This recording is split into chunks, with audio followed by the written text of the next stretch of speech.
Drop it.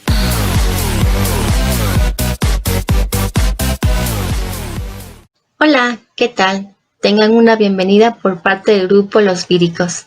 Como se ven en la pantalla, vamos a tratar acerca de la artritis reactiva, un tema muy interesante y esperemos que les guste. Así que sin más, empecemos. ¿Qué es la artritis reactiva? La artritis reactiva vendría a ser una inflamación sinovial que se produce después de una infección, ya sea gastrointestinal o genitourinaria. Además, los gérmenes que causan esta enfermedad están asociados al HLA-B27, una molécula que según algunas teorías cumpliría la función de presentar péptidos bacterianos artritogénicos que activan a las células T y desencadenan una respuesta autoinmune. La artritis reactiva es una enfermedad poco frecuente y es considerada dentro de las espondiloartropatías. Sus criterios diagnósticos no son universales, ya que existe una gran variedad de expresiones clínicas y diferentes ubicaciones geográficas que predisponen a múltiples patógenos, como por ejemplo la clamidia trachomatis, la yersinia, la salmonella, la shigella y el campylobacter. Posteriormente se fueron añadiendo otras bacterias como la Escherichia coli. ¿Cómo diferenciar entre una artritis reactiva y otra artritis que está asociada a una infección? Bueno, la artritis reactiva debe tener un cuadro clínico de carácter genitourinario o gastrointestinal y que sus gérmenes causantes deben estar asociados al HLA-B27. En conclusión, la artritis reactiva vendría a ser una sinovitis inmunomediada que aparece como respuesta a una infección bacteriana previa. Las bacterias pueden dirigirse directamente a las articulaciones y permanecer en ellas, llamándose de esa forma intraarticulares. O si no, pueden presentar antígenos bacterianos que son sintetizados por estas y que estos antígenos pueden residir dentro de la articulación o en otra parte del organismo, produciendo una afectación extraarticular. ¿Qué de los antecedentes o nociones que se tenía de esta enfermedad?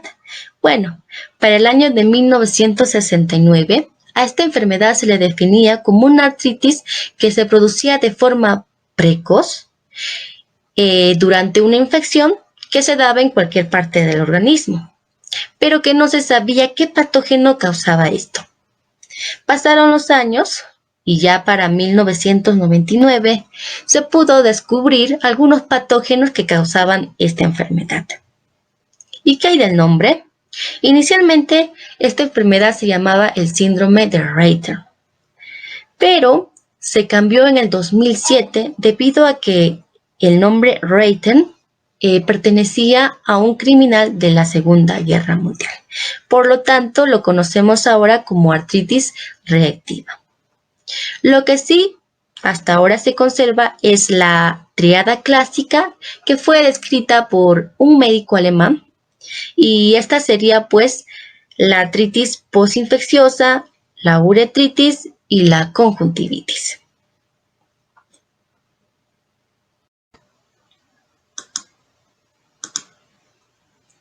Ahora vamos a hablar acerca de la epidemiología.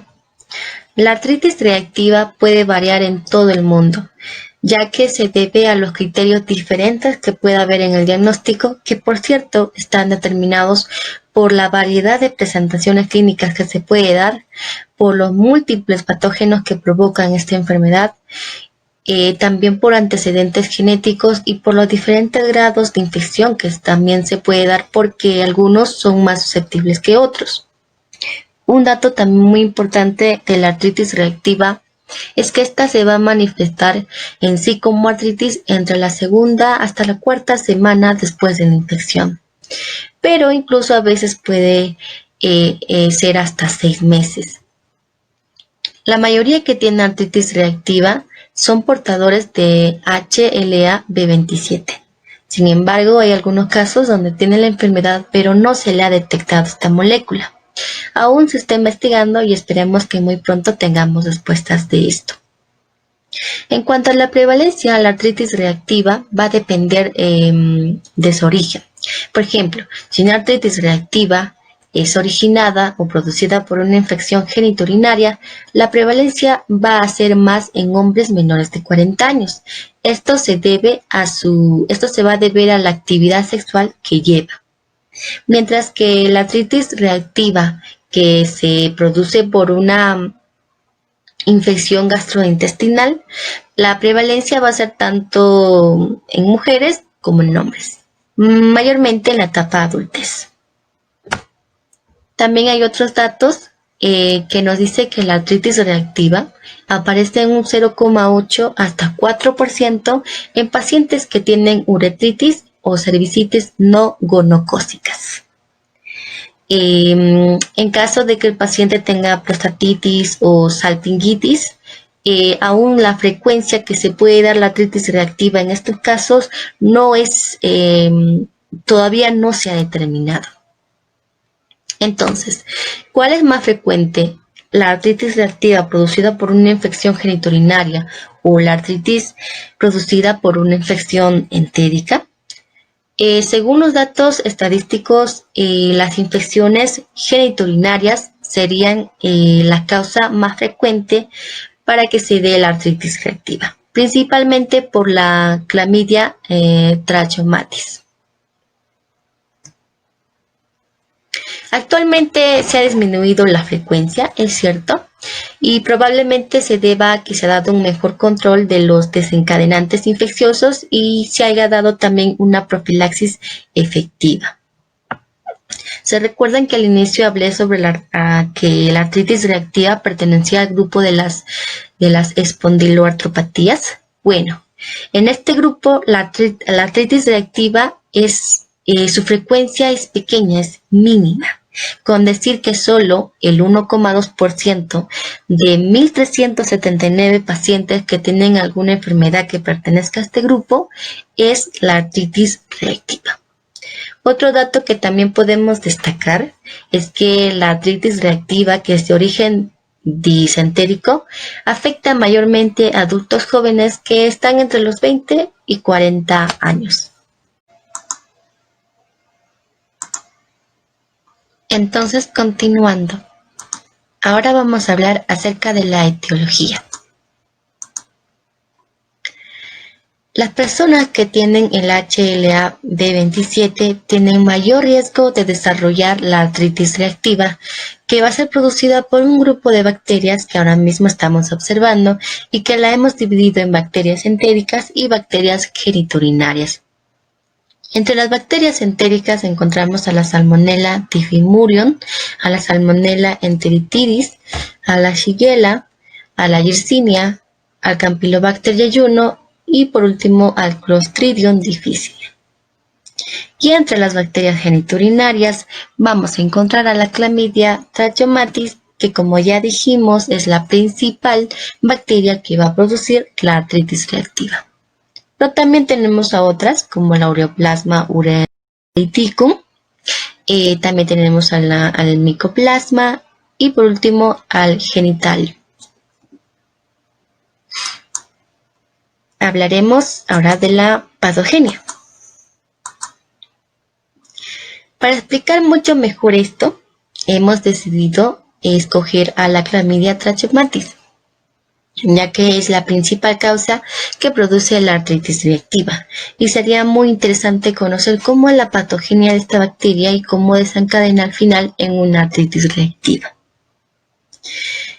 La persona es infectada por la bacteria, la Chlamydia trachomatis, mediante relaciones sexuales, es decir, transmisión genitourinaria. Entonces, lo primero que va a afectar es el tracto urogenital. Posteriormente se va añadiendo la afectación del tracto respiratorio o la conjuntiva ocular. Ojo, esta enfermedad es de forma aditiva. No es que me afecta a un lugar, luego migra a otro sitio y me deja de afectar lo anterior. En aquí se va acumulando la afectación en diferentes lugares y al mismo tiempo. ¿Qué es lo que afecta a la bacteria en estos lugares? Principalmente a las células endoteliales, las epiteliales, los macrófagos y monocitos. Los macrófagos y monocitos que están infectados se van a transportar mediante el torrente sanguíneo normalmente hasta llegar a las articulaciones. Una vez allí, los monocitos infectados van a desencadenar una respuesta inmune tipo TH1. Esto se debe a que en la superficie del monocito está la molécula HLA-B27 que, como ya lo expliqué, va a desencadenar una respuesta inmune. Después de eso, esta respuesta inmune va a provocar que se activen pues los linfocitos T, que se va a dar mediante los mediadores inflamatorios conocidos como el factor de necrosis tumoral alfa, la interleucina 1 y el interferón gamma. Todo este proceso de la respuesta inmune, la activación de linfocitos T, finalmente va a producir la inflamación y las manifestaciones clínicas que se van a presentar en pacientes que van a tener esta enfermedad, que es la artritis reactiva. Y eso ya los va a explicar mi compañera. Drop it.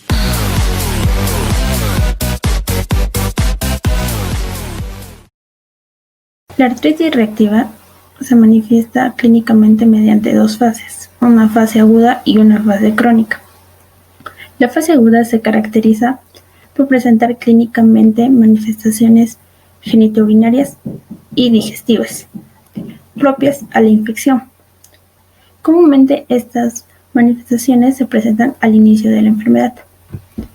En el caso de los síntomas genitourinarios tenemos síndromes miccionales, uretritis. En los síntomas digestivos pueden darse diarreas, dolores abdominales. Pasados unos días o semanas después, se pueden presentar síntomas articulares y extraarticulares. A nivel articular tenemos axiales y periféricas.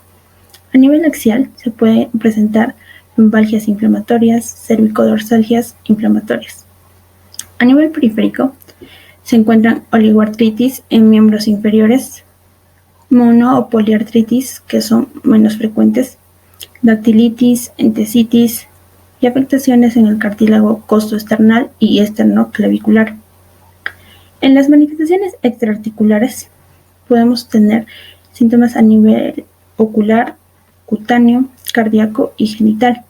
A nivel ocular se pueden manifestar conjuntivitis, uveitis, anteriores recurrentes, pars planitis, escleritis, entre otros. A nivel cutáneo, comúnmente se da el queratoderma blenorrágico.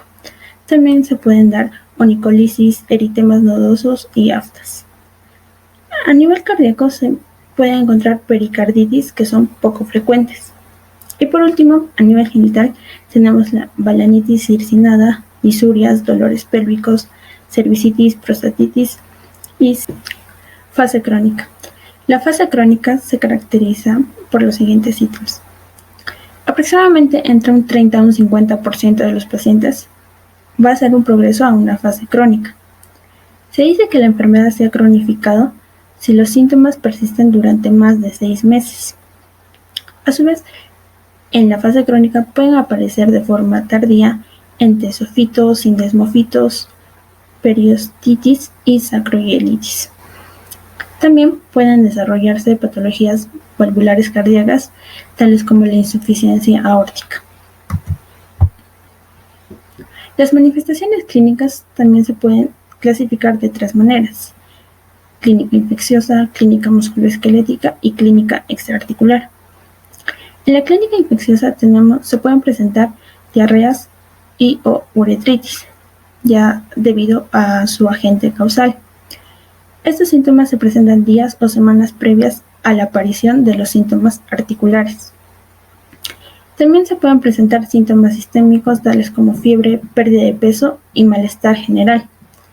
En ocasiones esta fase pasa de forma desapercibida, por lo cual puede dificultar el diagnóstico. Clínica musculoesquelética. Se pueden presentar mono o oligoartritis, comúnmente en los miembros inferiores, pero también se pueden manifestar en los miembros superiores entre un 50%. Las poliartritis son menos frecuentes. También tenemos síntomas axiales, tales como lumbalgia inflamatorias y sacroileitis. Por último, se pueden manifestar entesitis. Su frecuencia es entre un 20 a un 90% y comúnmente se da tras una infección gastrointestinal. Los sitios más comunes de manifestarse la entesitis es en el tendón aquileo y en la fascitis plantar. Clínica extraarticular. La clínica extraarticular se puede dar tanto en la fase aguda como en la fase crónica. Pueden darse a nivel ocular, genitourinario, cardíaco y en la piel. En las afectaciones oculares comúnmente se dan las conjuntivitis, pero también se pueden dar uveitis, epiescleritis y keratitis. En los síntomas genitourinarios tenemos como comúnmente las disurias, dolores pélvicos, uretritis, cervicitis, etc. También se pueden dar casos de balanitis circinada, que se da tras una infección genitourinaria. En esta balanitis circinada se presentan placas hiperqueratósicas en el cuerpo tanto del pene como en el glande, que se resuelven de forma espontánea. En los síntomas cardíacos se pueden dar enfermedades de la aorta, anomalías del ritmo y las pericarditis, que son poco frecuentes. Manifestaciones de la piel. Comúnmente se dan el queratodermia blenorrágico, que circunda a la balanitis. El queratoderma blenorrágico se da sobre todo en la planta de los pies, que son unas pequeñas erupciones. A nivel de piel y la mucosa se dan aftas o pequeñas vísceras hasta un 60%. Por último, podemos presentar eritemas nodosos, que son poco frecuentes.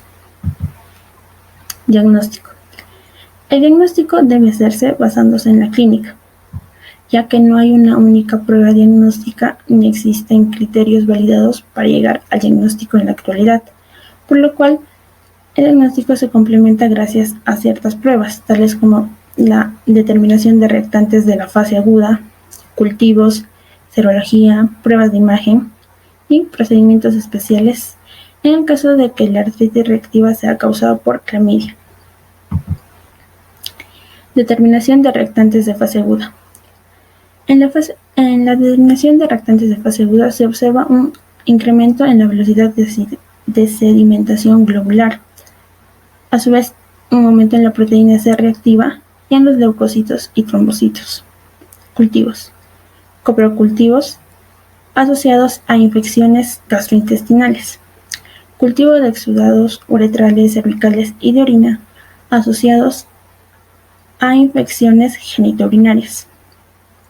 En el caso del diagnóstico de infección por clamidia, se realizan pruebas serológicas ayudadas por anticuerpos como la inmunoglobulina G y la inmunoglobulina A. También con pruebas moleculares como el PCR y el DFA. Pruebas diagnósticas. Pruebas de imagen. En pruebas de imagen se pueden hacer a través de radiologías simples, resonancias magnéticas y con el uso del ultrasonido. La radiología simple por lo general se presenta en la fase crónica, en donde podemos encontrar entesofitos, sindesmofitos y sacroileitis. Resonancia magnética. Se hace una exploración a nivel de la afectación axial y periférica, en donde podemos identificar sinovitis, entesitis, erosiones, también entesofitos y edemas en la médula ósea. Ultrasonido. Se hace una exploración dinámica y se puede identificar neovascularizaciones, así como punciones guiadas para la obtención de muestras por infiltración. Serología. La serología no está indicada para bacterias entéricas, debido a su limitada especificidad. Asimismo, no está validado en regiones endémicas.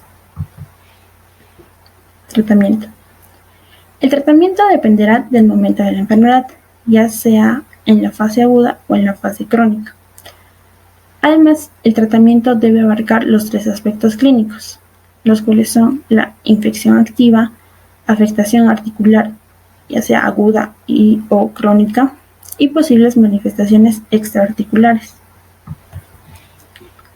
El tratamiento dependerá de las manifestaciones durante el cuadro clínico, por lo que puede haber un tratamiento de la infección gastrointestinal, de la infección genitourinaria, de la infección respiratoria, de la afectación articular y un tratamiento a las manifestaciones extraarticulares.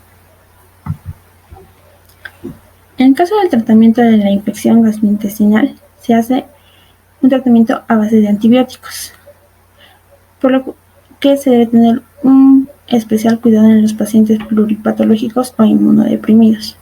Generalmente se dan en casos de infección por Yersinia. También se puede dar un tratamiento a base de consumo del Lactobacillus casei.